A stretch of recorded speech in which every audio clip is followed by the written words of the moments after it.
कुछ ही देर बाद मीरा अपने कमरे में खड़ी थी। आंसू थमने का नाम नहीं ले रहे थे। उसने एक पुराना सा थैला उठाया, उसमें कुछ फल रखे और एक छोटी सी पानी की बोतल। फिर एक बार उसने अपने घर को देखा, वही दीवारें, वही आंगन जहां उसने बचपन के हर पल को जिया था। लेकिन आज वो घर उसका नहीं रहा। दरवाजा धीरे से खुला और मीरा बिना पीछे देखे बाहर निकल गई। हर कदम के साथ उसका दिल भारी होता जा रहा था। चलते चलते गांव पीछे छूट गया और सामने फैल गया घना जंगल, ऊंचे ऊंचे पेड़, हवा की सरसराहट और अजीब सी खामोशी। डर तो लग रहा था पर रुकने का कोई मतलब नहीं था। चलते चलते उसने खुद से सवाल किया, क्या सच में मेरा रंग ही मेरी सबसे बड़ी गलती है? कुछ कदम और बढ़े और आंखों से आंसू फिर बहने लगे। क्या मैं कभी किसी के लायक नहीं बन सकती? क्या मैं कभी किसी के लायक नहीं बन सकती? इसी सोच में डूबी मीरा आगे बढ़ रही थी कि अचानक झाड़ियों के पीछे कुछ हलचल हुई। कदम अपने आप धीमे हो गए। धीरे धीरे उसने झाड़ियों को हटाया और अगले ही पल वो ठिठक गई। वहां एक लड़का पड़ा था, बेहोश, और साफ दिख रहा था कि वो किसी अमीर घर से है। उसके कपड़े धूल में सने थे, लेकिन उनकी कीमत छुप नहीं पा रही थी। एक पल के लिए मीरा पीछे हट गई, लेकिन अगले ही पल उसके मन में एक ख्याल आया, अगर मैंने इसे ऐसे ही छोड़ दिया तो ये शायद बच नहीं पाएगा। उसने थैले से पानी निकाला, धीरे धीरे उसके चेहरे पर छींटे डाले। कुछ सेकंड बाद हल्की सी हरकत हुई। लड़के की उंगलियां हिलीं और धीरे धीरे उसकी आंखें खुल गईं। पहली नजर में उसने सामने खड़ी मीरा को देखा। कुछ पल दोनों चुप रहे। फिर लड़के की कमजोर आवाज सुनाई दी, मैं कहाँ हूँ? जंगल में। आपको कोई यहाँ छोड़ गया था। आप बेहोश थे। लड़के के चेहरे पर डर उभर आया। हाँ, कुछ लोगों ने मुझे पकड़ लिया था, मुझे मरने के लिए यहाँ छोड़ दिया। मीरा ने हैरानी से पूछा, आप कौन हैं? हाँ? आप किसके बेटे हैं? लड़का कुछ पल चुप रहा, फिर धीरे से बोला, आरव,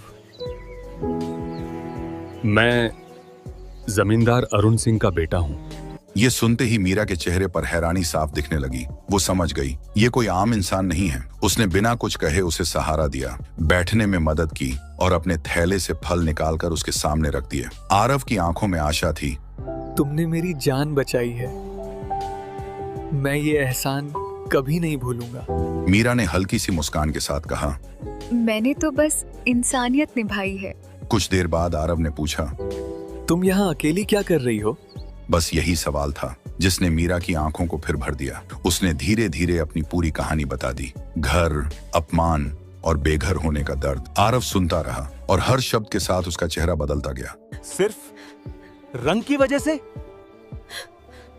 लोग इतने छोटे कैसे हो सकते हैं? सिर्फ रंग की वजह से लोग इतने छोटे कैसे हो सकते हैं? मीरा ने नजरें झुका ली। शायद मैं ही गलत हूँ। आरव ने तुरंत कहा, नहीं, तुम गलत नहीं हो, दुनिया की सोच गलत है। एक पल की खामोशी, लेकिन उस खामोशी में एक रिश्ता जन्म ले चुका था। आरव उठने की कोशिश करता है, लेकिन उसका शरीर साथ नहीं देता। वो फिर से गिर पड़ता है। मीरा तुरंत आगे बढ़ती है। अभी आप चल नहीं पाएंगे, आपको सहारे की जरूरत है। आरव ने उसकी तरफ देखा और धीमे से पूछा, क्या तुम मुझे मेरे घर तक ले चलोगी? मीरा कुछ पल चुप रही, फिर धीरे से सिर हिलाया। हाँ। मीरा ने धीरे से आरव को सहारा दिया, उसका हाथ अपने कंधे पर रखा और दोनों धीरे धीरे आगे बढ़ने लगे। आरव अभी भी कमजोर था, हर कदम उसके लिए मुश्किल था, लेकिन मीरा बिना रुके उसे संभालती रही। कुछ दूर चलने के बाद आरव ने हल्की मुस्कान के साथ कहा, तुम्हें डर नहीं लगता इस जंगल से, मुझसे या इस सफर से? मीरा ने बिना उसकी तरफ देखे जवाब दिया, डर तो तब लगा था जब अपने ही घर से निकाल दिया गया था। एक पल के लिए आरव चुप हो गया। उसने महसूस किया इस लड़की के दर्द के सामने उसका दर्द छोटा है। थोड़ी देर बाद मीरा ने थैले से एक फल निकाला और आरव को दिया। आपको ताकत की जरूरत है, ये फल खा लीजिए। आरव ने फल लेते हुए उसकी तरफ देखा। तुमने खुद कुछ नहीं खाया? मीरा हल्का सा मुस्कुराई। मुझे आदत है पहले दूसरों को खिलाने की। चलते चलते दोनों के बीच की दूरी कम होती जा रही थी। अब वो सिर्फ अजनबी नहीं रहे थे। कुछ समय बाद जंगल और भी घना हो गया। चारों तरफ अजीब सी खामोशी छा गई। अचानक झाड़ियों के पीछे से आवाज आई, अरे कौन है वहां? मीरा और आरव दोनों रुक गए। अगले ही पल 3 आदमी सामने आ गए। उनके चेहरे खतरनाक थे और हाथों में लाठियां थीं। उनमें से एक हंसते हुए बोला, लगता है जंगल में आज अच्छा शिकार मिल गया। दूसरा आदमी आरव को घूरते हुए बोला, अरे ये तो किसी अमीर घर का लगता है। मीरा ने तुरंत आरव का हाथ कसकर पकड़ लिया। उसकी आंखों में डर था, लेकिन कदम पीछे नहीं हटे। एक आदमी आगे बढ़ा, जो कुछ भी है निकाल दो, वरना यहीं खत्म कर देंगे। कुछ पल के लिए सब कुछ शांत हो गया। फिर अचानक मीरा ने आरव का हाथ पकड़ा और जोर से कहा, भागो। दोनों तेजी से जंगल के अंदर भागने लगे। पीछे से चोरों की आवाजें गूंज रही थीं। पकड़ो इन्हें। आरव अभी भी कमजोर था, उसके कदम लड़खड़ा रहे थे, लेकिन मीरा ने उसका हाथ नहीं छोड़ा। भागते भागते सामने एक ढलान आ गया। मीरा ने बिना सोचे समझे आरव को नीचे खींच लिया। दोनों लुढ़कते हुए नीचे गिर पड़े। कुछ सेकंड बाद सब शांत हो गया। ऊपर चोरों की आवाजें धीरे धीरे दूर चली गईं। मीरा ने घबराकर पूछा, आप ठीक हैं? आरव ने दर्द सहते हुए हल्की हंसी के साथ कहा, शायद अभी जिंदा हूं। दोनों कुछ देर तक वहीं बैठे रहे। सांसें तेज चल रही थीं, लेकिन एक अजीब सी राहत थी। आरव ने मीरा की तरफ देखा। अगर तुम ना होती तो आज मैं सच में मर जाता। मीरा ने नजरें झुका ली। आपकी जान बचाना जरूरी था। आरव ने धीरे से कहा, नहीं, सिर्फ जान नहीं, तुमने मुझे जीने की वजह दी है। मीरा ने उसकी तरफ देखा और पहली बार उसकी आंखों में कुछ अलग महसूस किया। धीरे धीरे दोनों फिर उठे और आगे चलने लगे। अब रास्ता उतना डरावना नहीं लग रहा था, क्योंकि अब वो अकेले नहीं थे। चलते चलते आरव ने अचानक कहा, मीरा, क्या तुम्हें कभी लगा कि तुम अकेली हो? मीरा हल्का सा मुस्कुराई। पहले लगता था, लेकिन अब नहीं। आरव ने उसकी तरफ देखा। अब क्यों नहीं? मीरा ने धीरे से कहा, क्योंकि अब कोई है जो मुझे समझता है। आरव के चेहरे पर एक हल्की मुस्कान आ गई। शाम ढल चुकी थी। लंबे सफर के बाद जंगल धीरे धीरे खत्म होने लगा और सामने दूर एक बड़ी सी हवेली नजर आई। ऊंची दीवारें, भारी दरवाजा और चारों तरफ पहरा। आरव ने हल्की आवाज में कहा, वो मेरा घर है। मीरा कुछ पल के लिए रुक गई। उसने पहली बार इतनी बड़ी हवेली देखी थी। उसके मन में हल्का सा डर भी था और अजीब सा संकोच भी। दरवाजे पर खड़े नौकरों ने जैसे ही आरव को देखा, छोटे मालिक, सब भागते हुए उनकी तरफ आए। एक नौकर घबरा कर बोला, आप कहाँ थे साहब? जमींदार जी तो परेशान हो गए थे। कुछ ही पलों में हवेली के अंदर खबर फैल गई। दरवाजा तेजी से खुला और सामने जमींदार अरुण सिंह आए। ऊंचा कद, तेज नजरें और चेहरे पर रौब साफ दिख रहा था। उन्होंने जैसे ही आरव को देखा, उनकी आंखों में राहत आ गई। वो तुरंत आगे बढ़े और आरव को पकड़ लिया। आरव, तू ठीक है ना? आरव ने धीरे से कहा, मैं ठीक हूं पिताजी। अगर मीरा ना होती तो शायद आज मैं जिंदा नहीं होता। अरुण सिंह की नजर पहली बार मीरा पर गई। उन्होंने उसे ऊपर से नीचे तक देखा। साधारण कपड़े, थका हुआ चेहरा और सांवला रंग। उनकी आंखों में तुरंत एक ठंडापन आ गया। आरव ने कहा, पिताजी, इन्होंने मेरी जान बचाई है।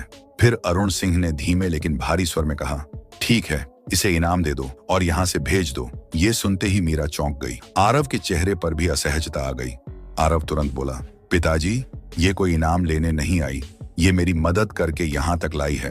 अरुण सिंह का स्वर थोड़ा सख्त हो गया। तो क्या चाहती है ये? मीरा ने तुरंत सिर झुका लिया। मुझे कुछ नहीं चाहिए, मैं बस इनकी मदद कर रही थी।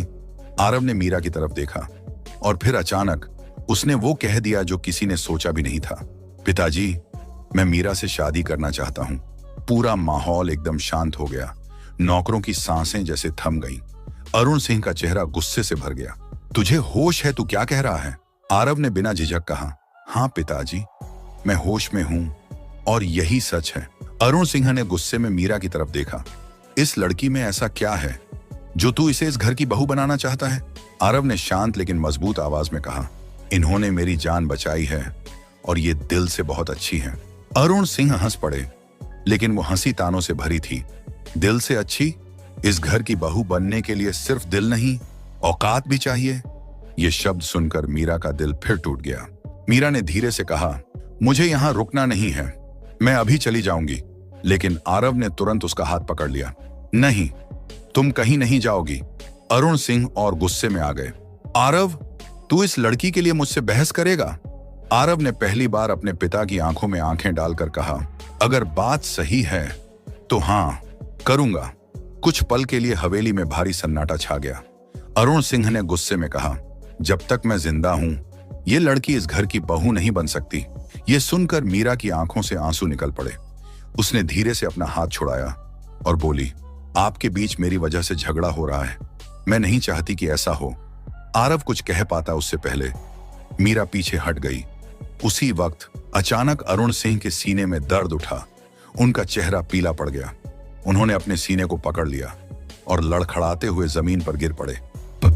पानी! हवेली में अफरा तफरी मच गई। आरव घबराकर चिल्लाया, पिताजी! हवेली में अफरा तफरी मच चुकी थी। नौकर इधर उधर भाग रहे थे। कोई पानी ला रहा था, कोई डॉक्टर को बुलाने के लिए दौड़ रहा था। अरुण सिंह जमीन पर पड़े थे, सांसें तेज चल रही थीं और सीने को कसकर पकड़े हुए थे। आरव घबराकर उनके पास बैठ गया। पिताजी, कुछ नहीं होगा आपको, मैं अभी डॉक्टर को बुलाता हूं।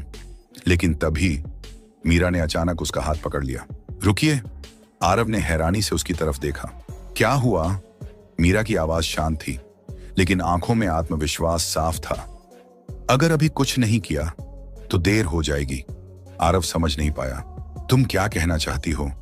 मीरा ने तुरंत आसपास देखा, फिर बोली, मुझे कुछ जड़ी बूटियां चाहिए अभी।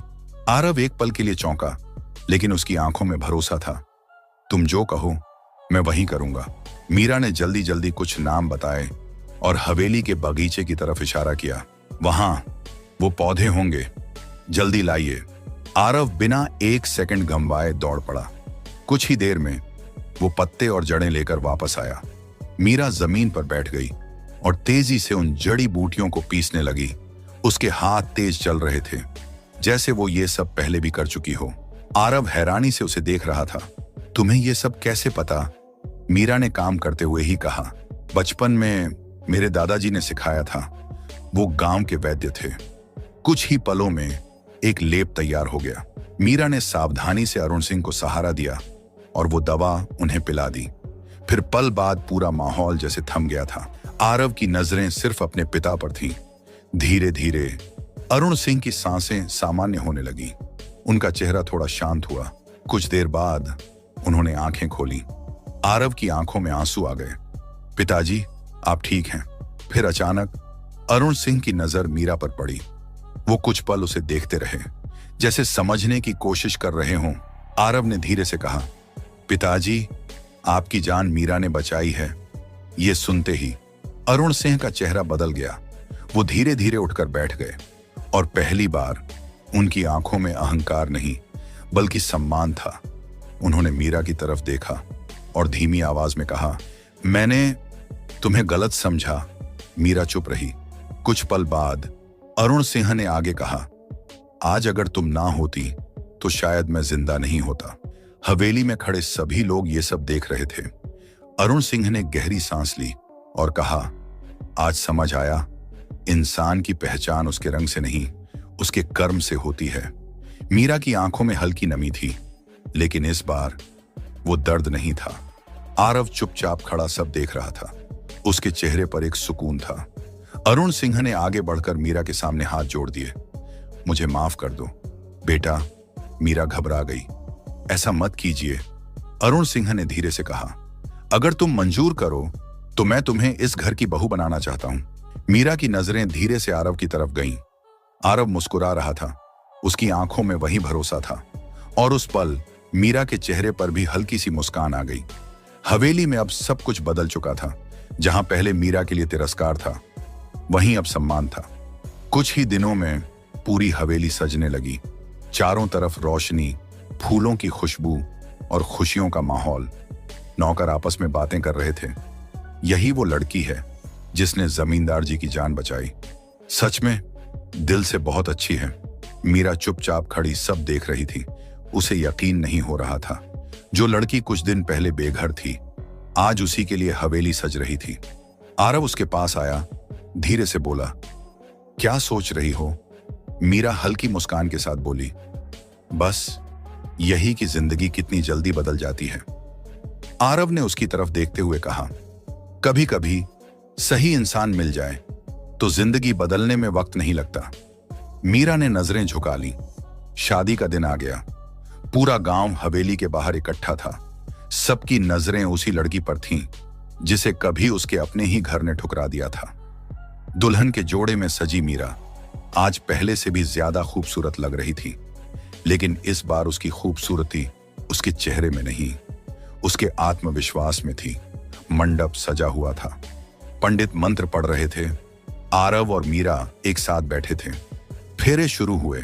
हर फेरे के साथ उनके रिश्ते की डोर और मजबूत होती गई। आखिरी फेरे के बाद पंडित ने कहा, अब से आप दोनों पति पत्नी हैं। हवेली तालियों और खुशियों से गूंज उठी। अरुण सिंह आगे बढ़े और मीरा के सिर पर हाथ रखते हुए बोले, आज मुझे गर्व है कि तुम इस घर की बहू हो। मीरा की आंखों में आंसू आ गए, लेकिन इस बार ये आंसू खुशी के थे। इस कहानी से हमें ये सीख मिलती है कि खूबसूरती चेहरे में नहीं, वक्त आने पर जो साथ दे वही असली सुंदर होता है। अगर कहानी पसंद आई है तो वीडियो को एक लाइक करके चैनल को सब्सक्राइब कर लें, क्योंकि हम ऐसी कहानियां लाते रहते हैं। धन्यवाद।